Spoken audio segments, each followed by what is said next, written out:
online, on Radio Player, and on 106.6 FM. This is Wycombe Sound, the Wycombe Wanderers Show. Good evening and welcome to the latest edition of the Wycombe Wanderers Show, which we say every week. So if you've just recently heard the previous one, which was also the latest, this is now the latest.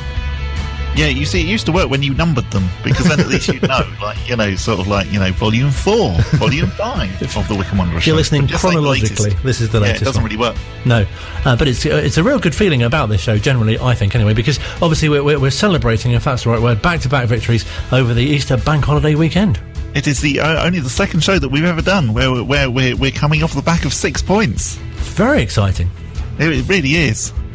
But as I said to Luke earlier on, there's a little bit of me that just worries slightly that maybe it's just slightly too late. I was asked the other day actually how I felt about the chances of survival, and I went for 50-50. I think I'm 50-50. I was so fed up, particularly with Birmingham for getting that draw. You know, because I know it doesn't sound much, but the difference between 8 points and 9 points is, and particularly with our goal difference, is really, really big. And yeah, it was just so frustrating on Monday to get off the bottom of the table, and then for Sheffield Wednesday to win as they won, and then for Birmingham to draw the following day.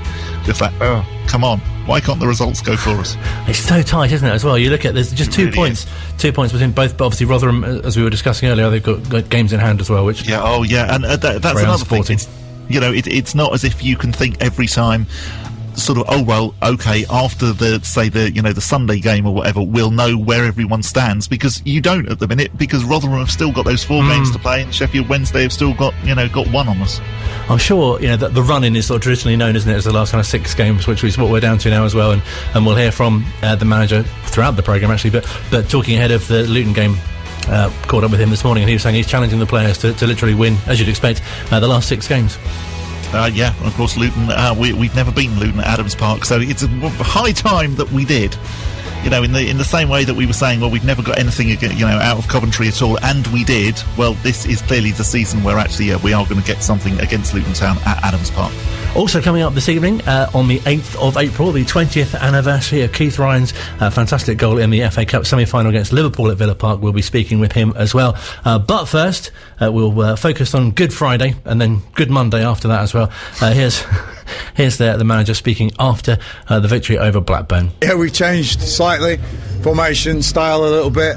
It's worked, which has been great. Blackburn, obviously my hometown, my team I've supported. I don't like them losing, but at the expense of Wycombe today, it's a great result for us, a real good result. Boys were fantastic, really, their efforts, cramping up at the end.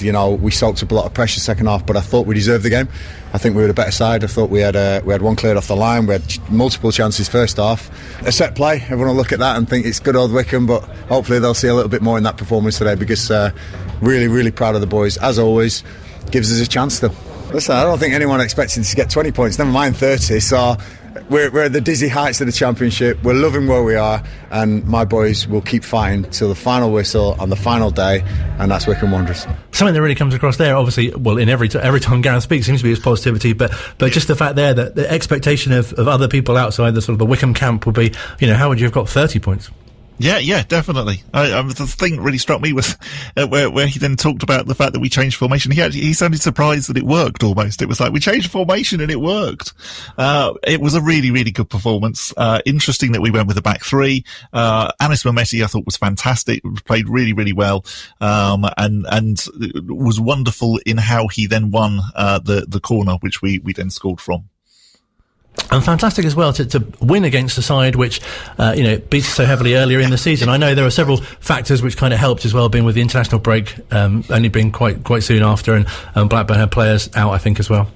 Yeah, you can always say that anyway about every team, I think, but when a team's beaten you 5-0 earlier on in the season and you're bottom of the table, I don't think any of us really expected that we would actually get 3 points from the Blackburn game. If we'd got 1, we'd all be saying, wow, that was a really good result, wasn't it?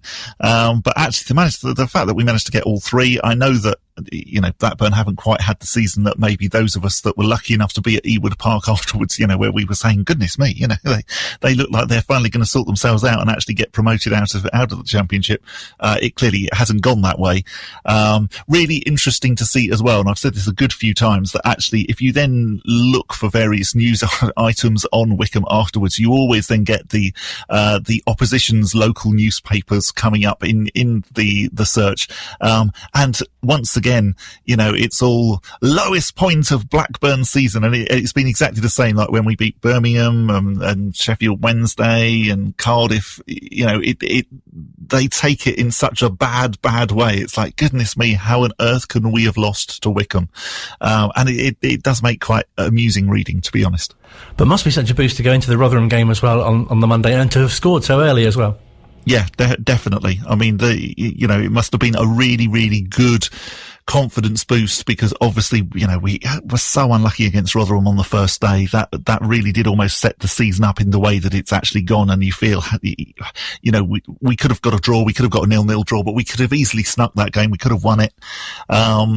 And had we have done that, then maybe things would have been a little bit different. So I'm sure that, probably partly played on Gareth Ainsworth's mind as well. And so to go into it, having actually beaten a team like Blackburn, to then go up to Rotherham, and get a goal after 1 minute, 25 seconds, was just fantastic. And you could just see the momentum and the confidence just flowing through the team for the whole game. And Rotherham, a place, as you'll hear, where it's clearly quite windy. We've had a few good performances, but that's up there. Obviously, a clean sheet away from home. What a tough place to come, Rotherham, and we knew what we would be up against today. I thought the lads were outstanding. I thought they were absolutely clinical when they got their chances, and their bodies on the line at the back. Another clean sheet from us. Yeah, we're off the bottom for at least a couple of hours. We'll see how that lasts, but really proud as always. Real squad effort today. The subs came on, made a difference.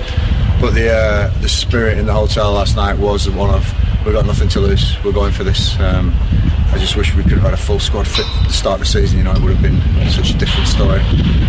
We look forward now. We've got 6 to go. We've got to win maybe 5. We can do this, especially after today.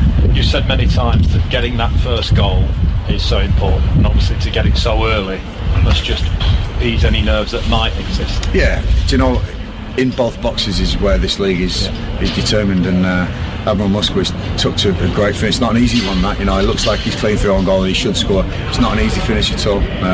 Great work from Uche Pizzi, and again Uche for the second goal, and McCarthy gets a deflection, And third goal, David Wheeler comes on and does what he does, I mean, like I say, we chances wise, Rotherham probably matched us today, but being clinical, we're definitely the better team, and then being solid at the back, David Stockdale and everyone in front was just absolutely superb today. Really pleased, proud of the boys, and say don't rise off just yet.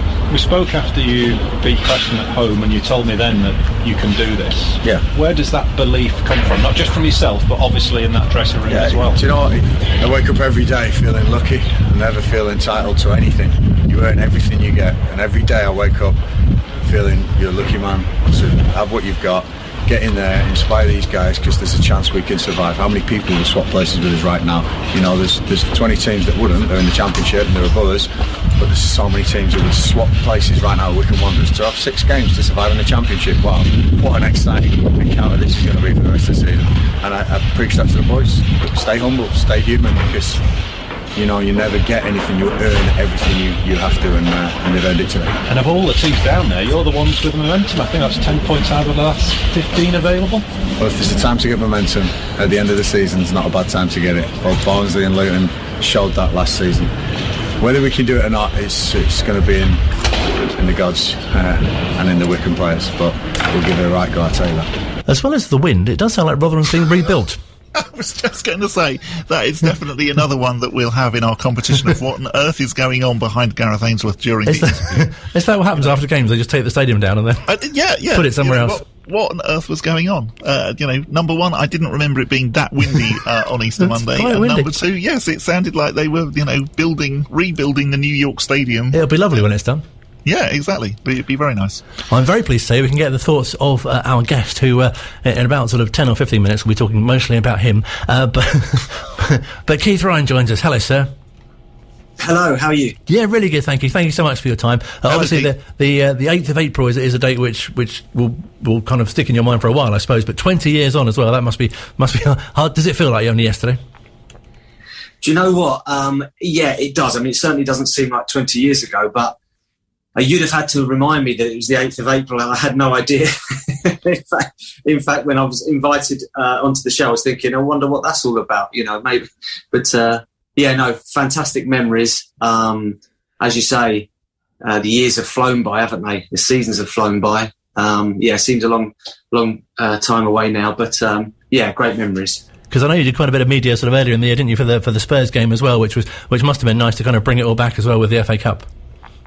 Yeah, it's lovely. I never get tired of talking football. I've been out of it now for quite a while, but yeah, it's fantastic to be reminded of all the successful times we had, and yeah, just listening to you guys there and Gareth, the positivity and the sort of willingness to try and better himself and encourage those boys. It's lovely to hear. And obviously you've been in the dressing room situation. It must be so great when the manager speaks so positively like that, and it must be really inspirational. Yeah, well, what you don't want is a dour manager thinking you're going to lose every game, is it? So Gareth's certainly doing the right thing. I mean, I haven't, obviously, like everyone else, I've been struggling to see games this season. But I do know that even from the start of the season, when results weren't great, it seemed to me like they were trying for Gareth. They give everything on the pitch, and maybe they just weren't really quite up to the speed of the Championship. But certainly seems like they've got to grips with it now. They've never been, well, since the first few games, they haven't been hammered in any game. They've stayed in games till the end, and they've got some fantastic results of late. So can they do it? Who knows? They're certainly giving themselves a fighting chance. So yeah, wish them well, and I know they'll give everything, and I think the support should be very proud of them all. One of the interesting things I thought about the Rotherham game was very much how it was a complete role reversal to some of the games earlier on in the season, in that actually Rotherham played quite well, and you were watching it thinking, they're quite a tidy side.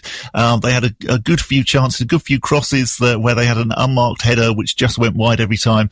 But Wycombe still managed to get the win, and it was so reminiscent of all of those games, Colin, that we've spoken about, where I've been sitting here saying exactly the opposite, saying, Wycombe played really well, we were so unlucky that we lost it. It was so nice to see the other way round, where you actually came away thinking, well, actually, for a 3-0 defeat, Rotherham played quite well, but hey, we managed to stick it in the net 3 times. And it must be such a boost in confidence as well to have been beaten so heavily by Blackburn, as we mentioned, sort of 5-0 earlier in the season, and as Keith said as well, early in the division, just finding your feet really, and then to go, actually we can beat these teams. Keith, that must be something that you've kind of come across in your career as well. Perhaps you play a team and don't do so well against them, but then next time you meet, you kind of bounce back and do much better against them. Yeah, 100%. I mean, I think even when we got, the transition from a long time ago, I know, but transition from being a non-league team to then going into the league, I wouldn't have thought I could be much fitter. Even in the non-league, I was working, but I was training hard twice a week and playing most games. But there was a definite difference going into that next league.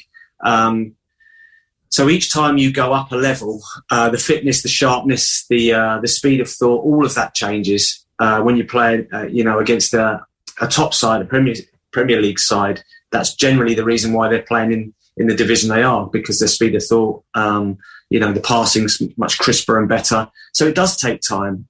So there was bound to be a bit of a come down from winning or getting promoted from the first division into the Championship. So it's a bit of a transition period. And he had injuries, didn't he? And he's got a few lads in on loan.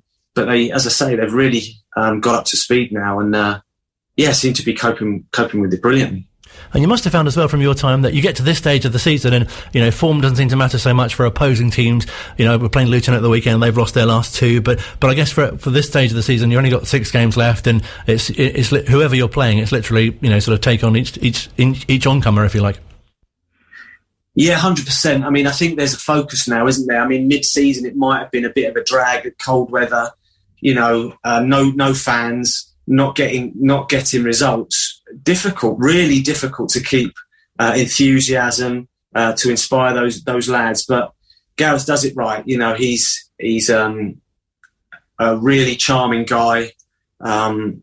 He's personable, as he always, the word he uses is humble. I think he is, and all the players seem to be. And he's certainly got them firing now. So it's going to be such an uphill task. I mean, what have we got now? 6 games left. It's a real challenge for the boys.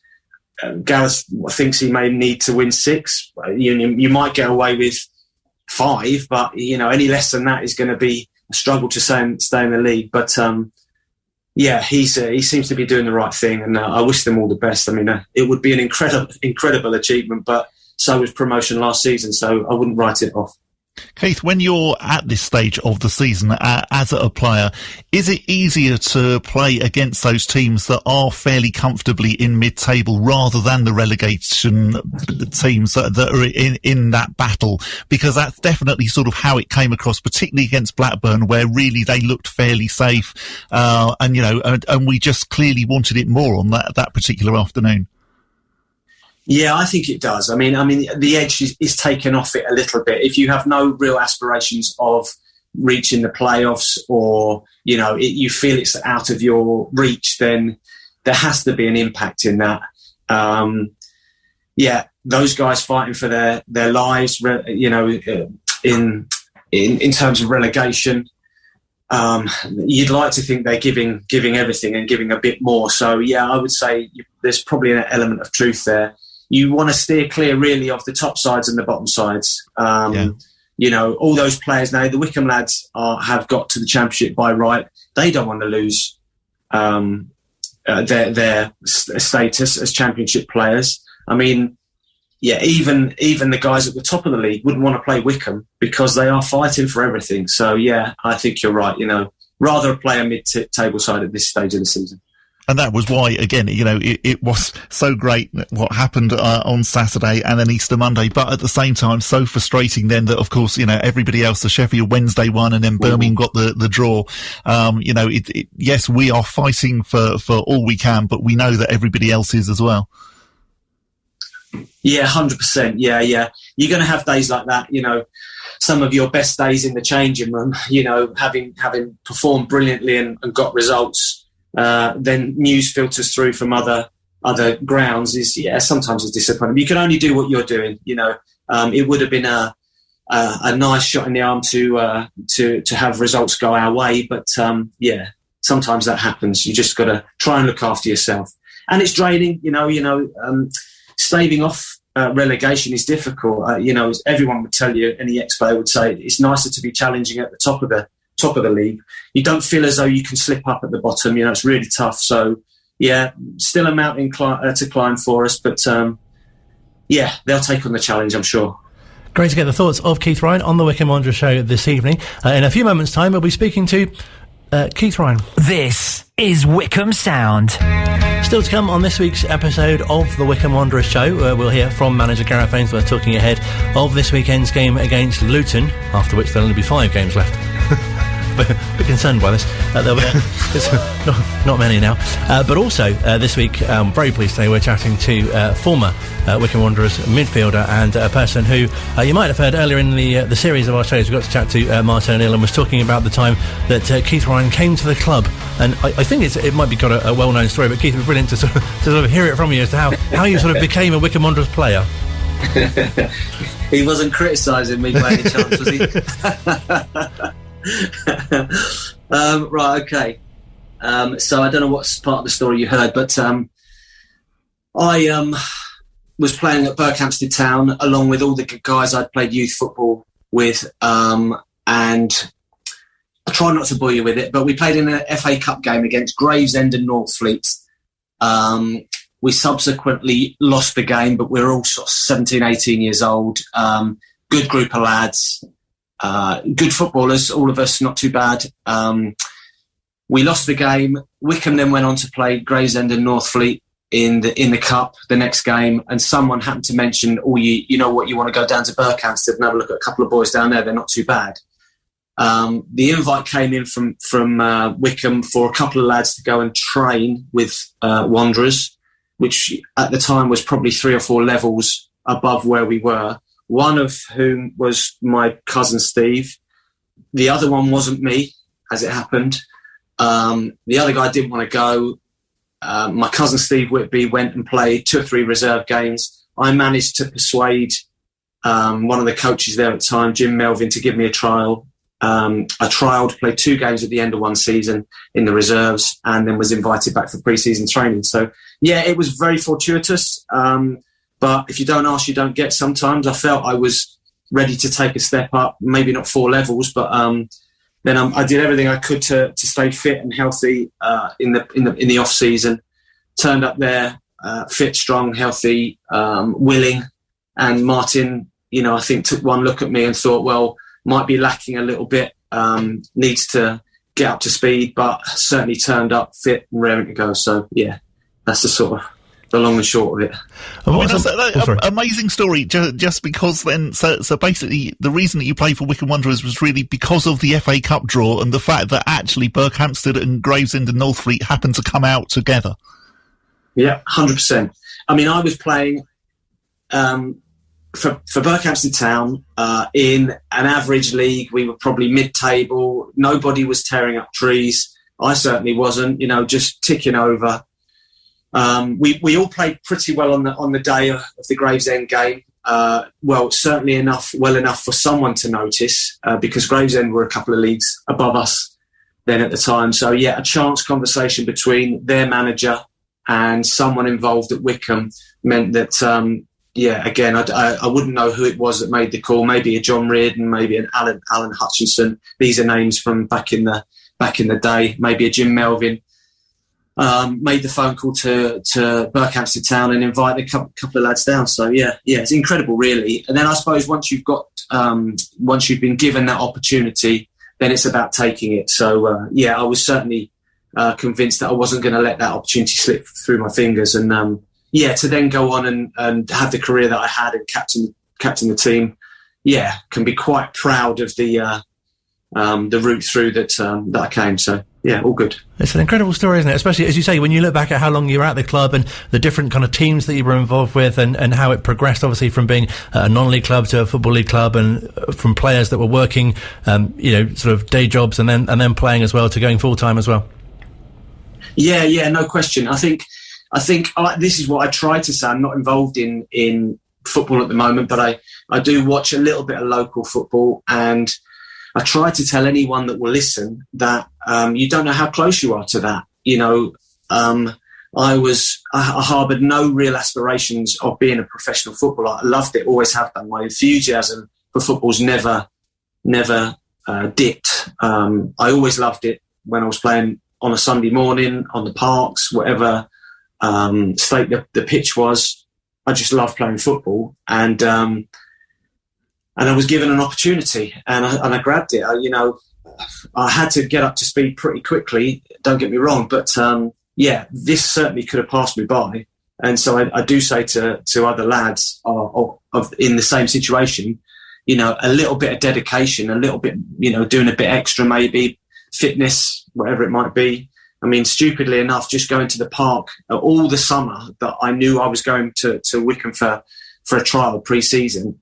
I spent the whole summer juggling a ball to the park and then just kicking religiously a ball against the wall. It sounds like something out of the blooming 1950s. I know that. But, yeah, that's what I did. I mean, I wasn't particularly good with my left foot, but by the end of by the time I went in for that trial, I could kick the ball with my left foot as good as anyone, So, yeah.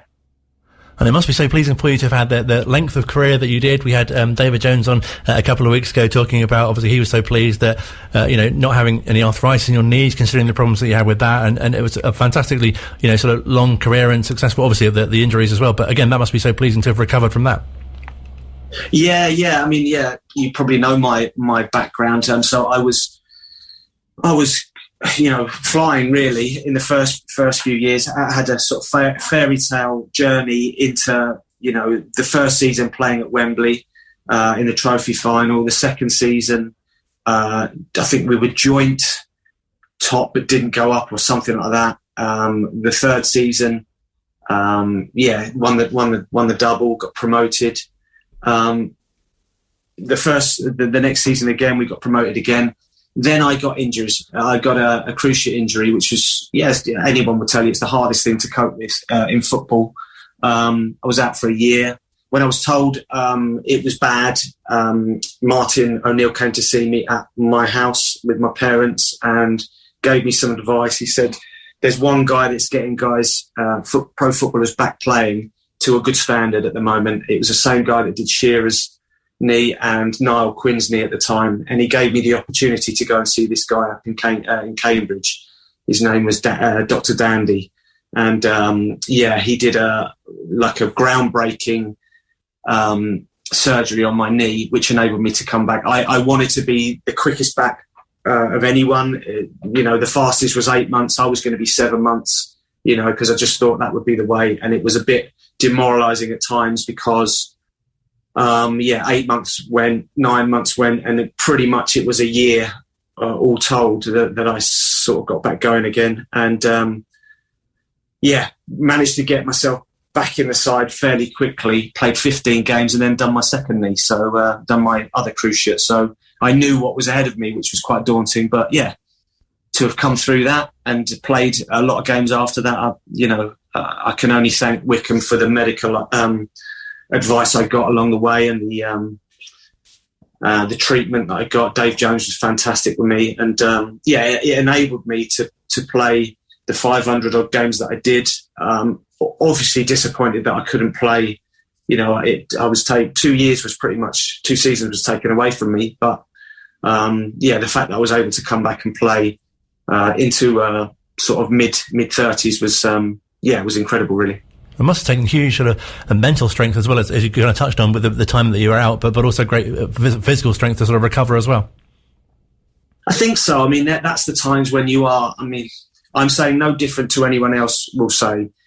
You get there, when you're injured, you get there before anyone else. You've probably done 2 sessions, some rehab work before the lads come in. You watch them go off and kick the balls around. You're not allowed to kick a ball because you might injure yourself again.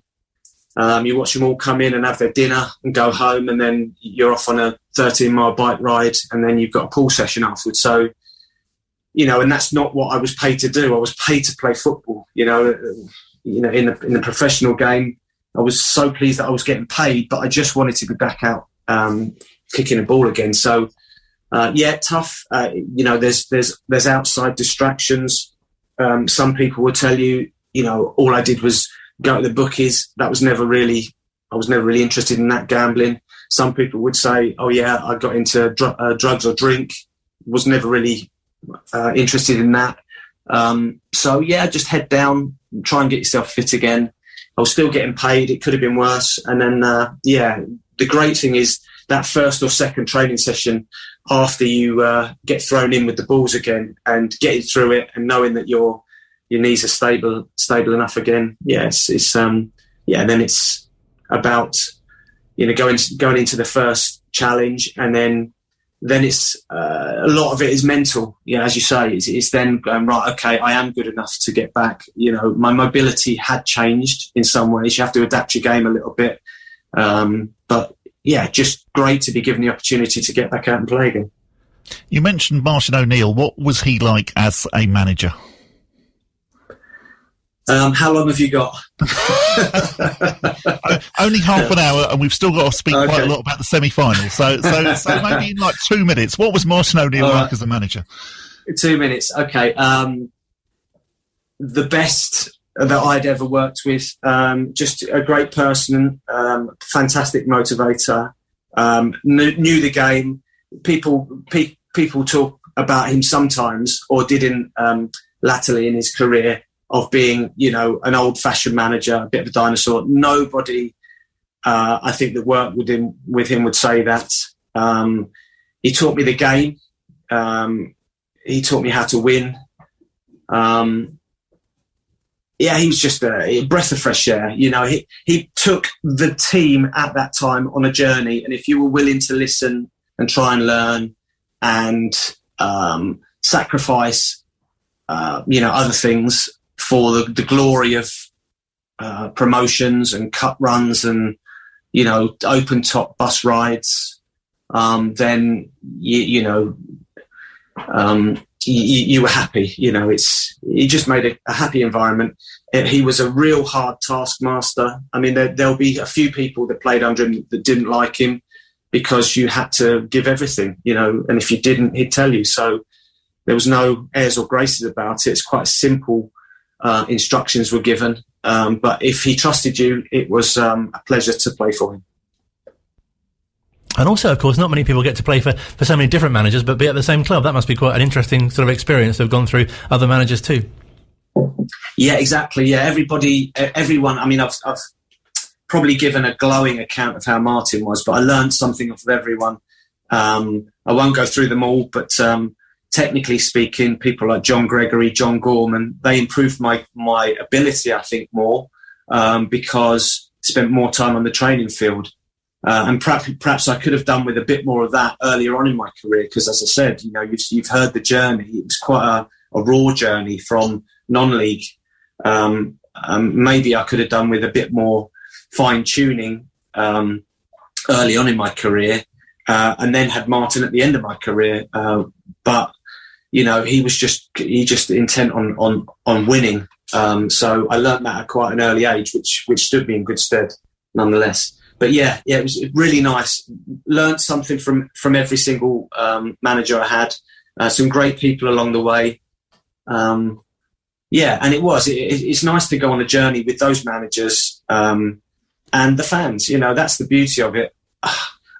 You know, some guys played for lots of different teams and, you know, could barely be recognised, I guess, at the teams that they played for, you know, for a season or 2 seasons. The fact that I was able to hang around at Wycombe for so long gives me, you know, a bit of notoriety at Wycombe. You know, not that I don't need that at all, but it is nice, and it's nice to talk about Wycombe Wanderers through the ages. I guess, you know, the Ex-Players Association is fantastic. It allows me to learn a lot about the people that came before me, and I've got a keen interest in the current affairs at the moment with the football club. So yeah, it's been a big part of my life, and long may that continue. And obviously you get asked a lot about the semi-final, but the run to it as well was particularly special. Yeah. I mean, crazy times, you know. I actually missed a couple of games early on, I think through injury or one thing or another. But the lads went away to Grimsby, I believe, got a fantastic result. I wasn't even there, but I listened to it on the radio. And then there's the infamous Wimbledon game that was just topsy-turvy and ended up in the penalty shootout. I don't like to talk about that one because I missed my penalty, so I'll try and keep quiet about that. We'll gloss over that. You will gloss over that. Yeah, but that was a fantastic evening. I talked about it not long ago in that the atmosphere didn't seem that great at the beginning of the game, but little did we know there was an accident on the motorway, so most of the fans turned up about midway through the first half, and I can remember about 20 minutes into the game thinking, oh my God, the place is absolutely rocking, you know, and it continued all the way through into the penalties, and we were lucky enough to sneak through winners in that game with a guy called Gareth Ainsworth on the losing side, which is I always rib him about. And then obviously getting to lead the team out in the semi-final, and obviously the scoring the goal, that must be something that will stay with you forever. Yeah, 100%. Yeah. I mean, fantastic. Again, I don't dwell on it. I don't think about it too much. But yeah, always nice to be reminded of it.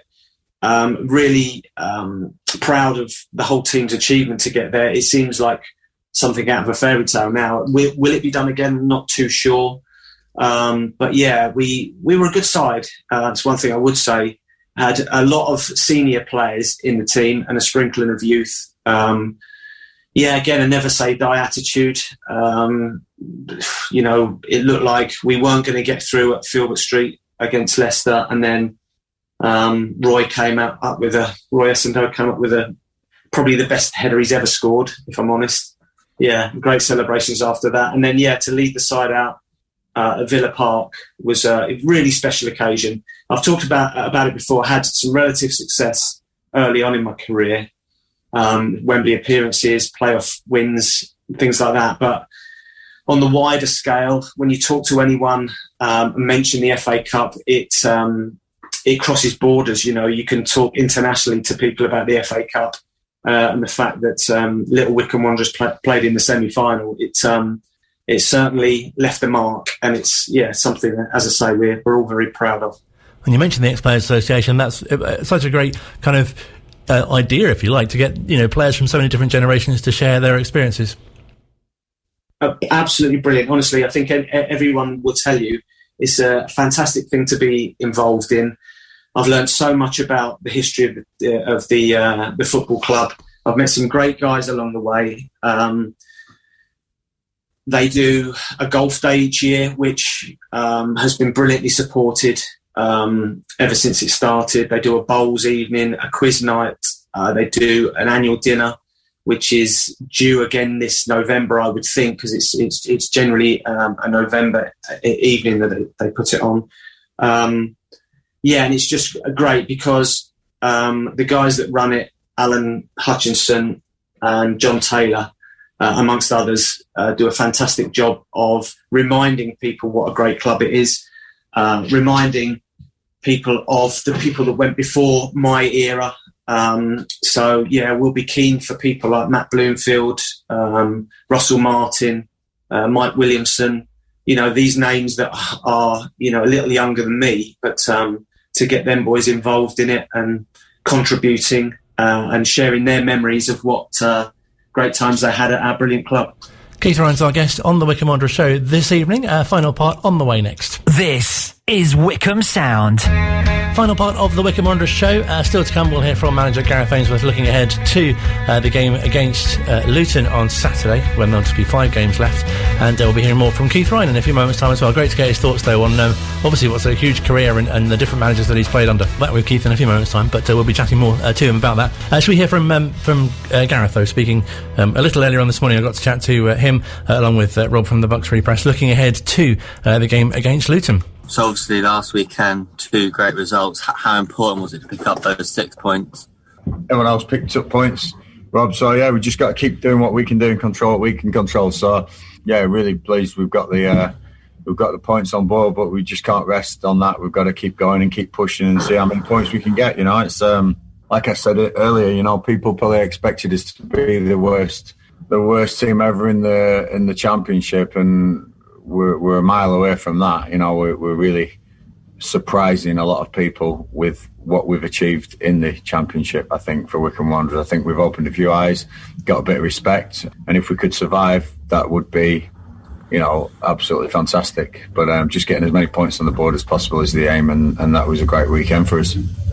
I saw something that someone tweeted out since February or something. If you took that form from then, you're 13th or something. How does that show how you've sort of improved this season? I think there's a few things involved in that. I think it's people will still not realise I made 4 signings in the summer, and 2 of them were out until January. I think that coincides in having everyone available. Tafazoli and Uchi, especially, 2 big signings who we thought could more than handle this level. Unfortunately, both picked up injuries, and Taft was unavoidable, a serious ankle injury picked up against Swansea, and just one of those freak things. And you look at Liverpool and you think, does it affect you losing your players? And of course it does, and people are saying, why have Liverpool not had the same season? But I'll give you Virgil van Dijk being out. It's a huge thing for them, and I think we've missed 2 huge players at this first part of the season, which as a manager you plan for. You make all your plans. Bayo had an operation in the summer, so we brought Uchi in because we knew that Bayo would be out for a period of time, and Uchi was injured, and it was just real bad timing. And I think that I know that if we'd have had everyone fit, injuries do come and injuries go, and you can't say that, but for 3 months, 2 major injuries really cost us. I think it was the timing of that decisions as well went against us, but they seem to commonplace against Wycombe a lot of the time, so we can't really moan too much about that. But I think it goes to show that we've just been on the end of some bad luck this season, and typical, it's our first season in the Championship, and that's where you get punished. But we've learned plenty of lessons, and if we can manage to pull off the escape, it will be fabulous. And like I say, with a full squad, I know what I've got in this building, and I know we're more than good enough to stay in the Championship. But unfortunately, it's not panned out that way. But like you say, since the turn of the year, we've probably been mid-table side, and that's very, very nice to see. Obviously, looking forward to Luton now. How is the squad in terms of injuries? Obviously, Dominic Gape came off last week against Blackburn. How's he doing? Yeah, Gape will probably be out for the Luton game, but there's a lot of other players really, really close to coming out of the treatment room. Yeah, we're a pretty strong squad for Luton, which I'm really pleased. I'm really pleased about. So picked up one or two. JJ will assess, but it's not as bad as we thought. So yeah, we're really looking forward to picking a full squad up. Today's training on Thursday's training is going to be key again to see he comes through this okay. But only Gapey really is 100% ruled out. Everyone else has got a chance, which is good. How tough is the Luton game going to be? Localish derby. I don't think you've beaten them since 2018. So how tough is that that game going to be? Yeah, I mean, going to be key. We didn't play them last year. They were in a league above us, so we probably only missed out on 1 year there of defeats. But it's going to be tough. All games are tough in the Championship. Luton have seen what it takes to survive in their first year, and they invested and they spent a bit of money on bringing some players in, and they're a good outfit. Nathan's a good manager, and obviously he's very key to Luton Town and what happens at that football club. So yeah, always tough when Luton come to Wycombe. Localish, like you say, but I think that those derby sort of feelings in the Championship are a bit less because we've got so much to concentrate on, and it's going to be a tough game, and we've just got to be on our A game if we want to get anything out of Saturday, and I want the boys to keep this run going. Finally, 6 games left. Have you sort of set yourself a target of how many wins you're going to need to survive, or is it just picking up as many points as you possibly can? No, we want to win. We want to win all 6 games. That's our target, and anyone who knows me, I think, will have expected that statement. So we just want to win all 6 games, see where that takes us.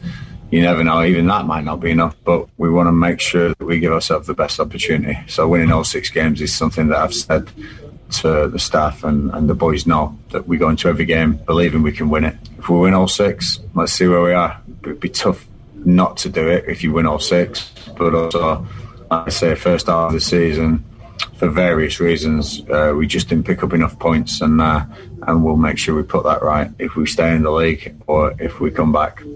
Great to hear from the manager speaking ahead of the game on Saturday. Keith Ryan's still with us, and it'd be fantastic to sort of get a bit more from you about the semi-final. As you mentioned, it was sort of 20 years ago today, and there must be so many points in the game where you just thought, well, it'd be great to even just get a goal. Yeah, I think that's what was so pleasing about getting the goal. It was it'd been a long cup run, hadn't it? We played about 8 or 9 games, I think, up to that point. It was a fantastic away day for the fans. It wasn't so much for the players. We honestly believed we had the ability to win the game. It might sound fanciful or romantic or whatever, but I think when you can get yourself in a mindset where you think you can win any game, and actually, after an hour gone, there wasn't a lot in the team between the 2 teams.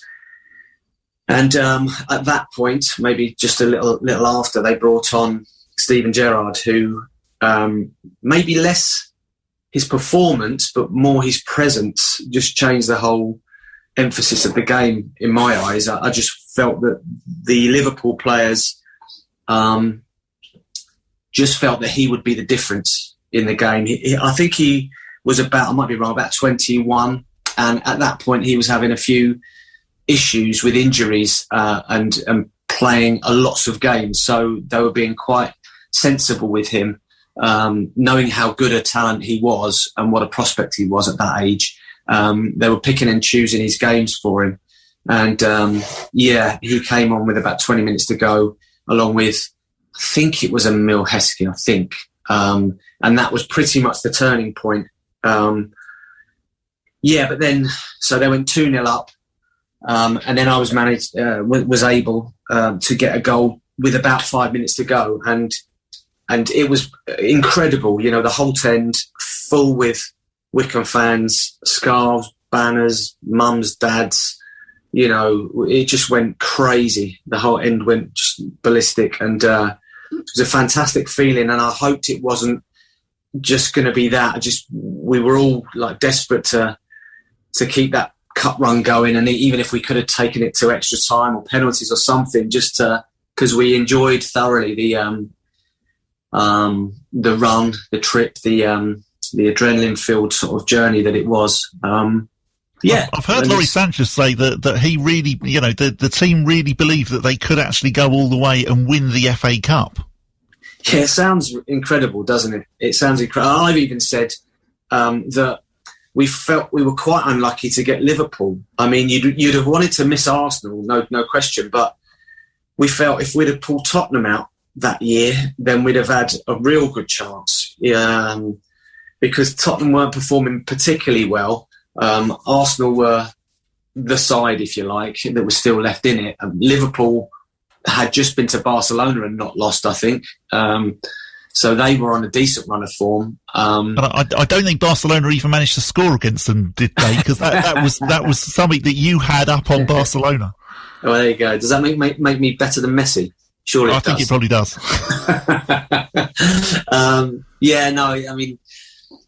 Incredible times. Look, I'm not putting Liverpool down. They were a fantastic football game. Look at the players that they had on the pitch at the time. Michael Owen, Robbie Fowler, Gary McAllister, Emil Heskey, as we mentioned, Sami Hupia. Top class players. Laurie, to be fair to him, had put us in a bit of a mindset because he came from that crazy gang era, and because he had achieved. I mean, he'd done what he was asking us to do, so it seemed that more believable, albeit he was playing in the top league.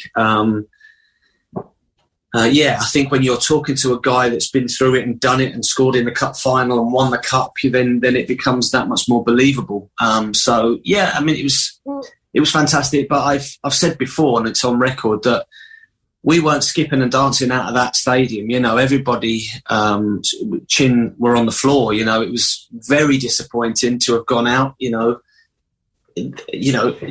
for Wycombe Wanderers to have appeared in the final. I know it sounds stupid again because it seems like you're ungracious for getting to where you did, and we certainly are not, and we can look back and be proud of it. But I somehow feel sort of we missed out on that occasion at Wembley or wherever it was, Cardiff, I think, that year. So mixed emotions, really, I guess, on the day. Very proud, but still disappointed we didn't go that extra round. But really interesting what you say as well about, the whole cup run, because there was just something magical about it. Once we'd beaten Wolves in the fourth round, and then we took Wimbledon obviously to a replay and won that on penalties, and then Leicester. Yeah. There was just, I don't know, the momentum. You just did feel that actually something completely magical was happening. And so, exactly as you say, it sounds completely far-fetched to say that Wycombe Wanderers might have got to the FA Cup final, but in the same way that it used to sound absolutely crazy to talk about Wycombe Wanderers getting to the Championship. Yeah, no, absolutely that. I think that the one thing that's sort of ingrained in our little football club is that I don't think we know when we're beat, which is a great trait to have. But you're right. There was teams that went on before us, wasn't there? Chesterfield got to the semis, didn't quite make the final. There was a belief that ran through the club that certainly something special was happening. We couldn't quite pull it off, but as you say, I mean, Wolves, we got those great memories of Rams jumping into the snow, Andy Rammell behind the goal. I think the fans, again, contributed there because I think they'd spent most of the morning clearing the pitch so the game could go ahead. Sam Parker's last-minute header there. against Wolves. The Leicester game was just incredible. Walking out of the hotel, getting on the bus to go to the game, there was a motorway bridge in the distance, and I don't know whether it was planned, but there must have been 15 Wycombe supporters coaches parked up on the sort of bridge, seemed like on the hard shoulder, as we got on the bus, and it was just an incredible time. You know, I talk to people now about you know, these occasions and where they were in the for the quarterfinals, for the semi-finals, and everybody's got a story. So it's lovely to reminisce about these great times. Must be especially nice to still be based locally as well. As you say, you probably meet people out and about who just want to talk about those times.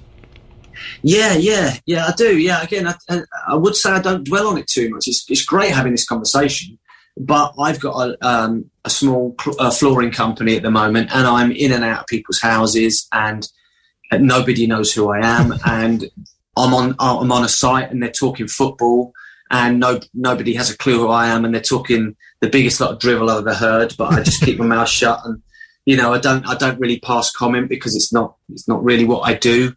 You know, so I'm quite understated. I don't really go around talking too much about what I've done or the achievements that we all were a part of. But yeah, I mean, at a time like this, or you know, when I'm sat down with football people and people that are interested, then it's great to have a chat about it and a natter and sort of reminisce. It's good fun.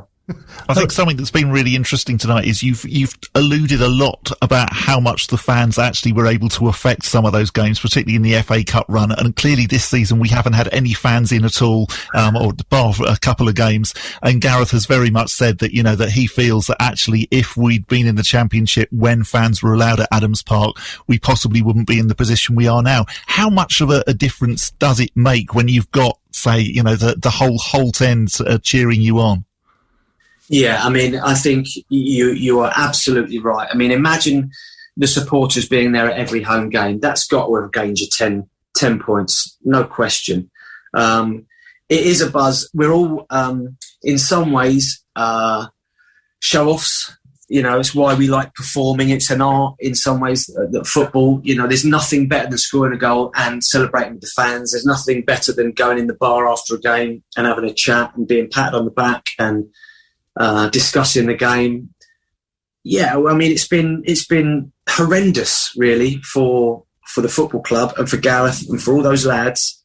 Fantastic that they're playing in the Championship, don't get me wrong, and nobody can take that away from them. But imagine a full or nearly full Adams Park every week. The place would be jumping. You know, Wycombe have been written off from day one of the season. But you can't tell me that those fans wouldn't have sung from the kickoff till the end of the game, because it's such a special achievement, you know, to get to the Championship and to be competing week in, week out with these big sides with such strong support. It would have been, incredible for everyone. And I'm pretty sure you're right that we'd have squeezed a few more points out than we've got at the moment. And just finally, what would you say is so special about the club, and what kept you there for such a long time? Apart from the fact no one else wanted to buy me. No, it's just I mean, my story is that I turned up at Lokes Park and just felt such a warmth to the football club. And again, I'll hark back to the original story about going to watch my cousin play at Lokes Park, and I managed to play 2 games there. And yeah, the warmth, the affection that I got from all of the fans there when I first turned up, and everyone I've met. You know, I always was a great advocate of going into the bar after the game, and one, because I like to pint a beer, but 2, to speak to people. And you know, you have to be strong enough and brave enough to go and face your critics if you've had a bad game. There's no shame in that, you know, but equally go and chat and discuss and, you know, and be a part of that football club. And it's ingrained in me. I loved it. You know, I used to when it was being built and I knew that Wycombe were having a new stadium, I used to drive up there just to have a look, you know. So, yeah, a lot of history's gone by. My family lived it all with me. Mum and Dad came to mostly every game, brothers, sisters. So, yeah, very special place in my heart. Enjoyed every minute of playing there. Yeah, I can't really say much more than that. It's just been a pleasure to represent them. It's been a fantastic playing career, obviously, and it'd be nice to get your thoughts briefly on, because you sort of were in charge of the team, a stand-in manager for a time. How did that sort of compare, if you like? Again, yeah, great honour. Yeah, it's something that I would have loved to have continued to do. Had relative success as well, which was nice. So we weren't in the best of shapes when I was asked to do it. And yeah, I was more than happy to take it on. And I think it's been documented again that we won 2 games, of which, you know, I was caretaker manager. And there's nothing better. There's no better buzz than winning games as a manager. But you know, I might have struggled a bit more because I'm not a very good loser. You know, if we'd have lost those games, I probably wouldn't have wanted to continue to do it. Do you know what I'm saying? But then I went on to manage the reserve team there under John Gorman, which was a privilege. And brilliant to work with John and his attitude and his thoughts. I since went on to then work at Queen's Park Rangers and manage teams at under 16, under 18 level and reserve team level. Again, it's just setting up a team. It's giving them what you feel they need to go out and perform to the best of their abilities. And you're just, you know, hoping that they'll do or be a representation of you on the pitch. And yeah, really enjoyed it. Oh, it's been a real pleasure to speak to you. Thank you so much for your time, and great to chat to you and hear your memories. And we could have spoken for a lot longer. Oh, yeah. Really easily. Appreciate it. Thank you so much. It's been brilliant. No problem at all, guys. It's been lovely to chat to you. Thanks again for your time. All the best. Stay safe. Keith Ryan speaking to us here at Wycombe Sound. Great to get his thoughts. I've got some top guests coming up in the coming weeks as well. I'll be hearing from former manager Gary Waddock in a couple of weeks' time as well. Really looking forward to that. And some other top guests between now and the end of the season, which, as we've mentioned, isn't too far. They're going to have to go some way to beat that, really. There's a podcast version as well, so if you did miss it, perhaps you've just tuned in and you thought they were talking to Keith Ryan. I know. You get another chance to catch up with that from wherever you get your podcast from. We're back at the same time next week here at Wycombe Sound.